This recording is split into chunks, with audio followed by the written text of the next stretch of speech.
We've covered lots of wacky events on this programme, from bog snorkelling to Le Mans-style motor mower races. So why not one about broadcasting? Author Peter Fitzsimons and Sydney radio host Richard Glover have just completed the longest continuous interview in the world.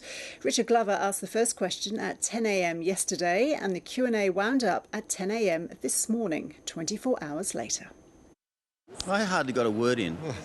24 hours of interviewing Peter Fitzsimons. I said hello at the beginning. I'm pretty sure I asked one question about his rugby career around 2 a.m. and I think that was it.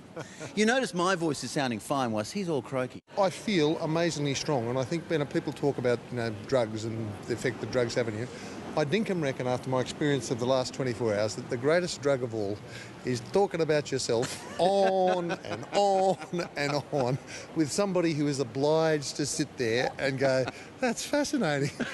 Tell me more. Tell me about your books, your football career, your family. Tell me about you. It is. Yeah. It's better than adrenaline. Look, it was pretty good, and I think it was pretty interesting all the way through. There was some incoherence, I reckon, about 2 a.m. or 3 a.m. I'm sure... You've been too harsh on yourself. I remember a point where Fitzy was singing the Beverly Hillbillies theme in answer to a question about rugby or something. But tell the truth. The truth is right now, no joke, we've done 24 hours. I feel right now we could do 48. Couldn't you? I mean, you really could. That record's going to last. No, I want to die. Would you fill in for him and just ask me about me? So, just talk to me about me and my life. No, I think it's been great. You know, we've attempted I've attempted to the ascent of the south face of Fitzy. Around 2 a.m. we made it to the top of the mountain, and I did find, like Everest, that the descent was more difficult than the ascent. You've known each other for a very long time, both of you. During the course of this marathon, did you learn anything new, Richard, about Peter?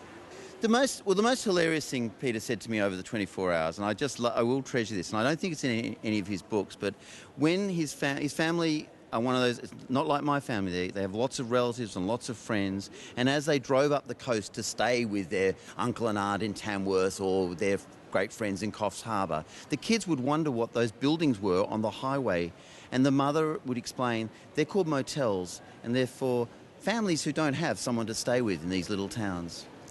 And I thought that was very different from my experience, and a kind of beautiful idea. Well, you're both now Guinness World Record holders. Congratulations, and thanks for talking to us. Thank you for having us. We've had a lovely time. And good on you for doing it, Pete. Bye-bye. Thank you. Thanks a lot.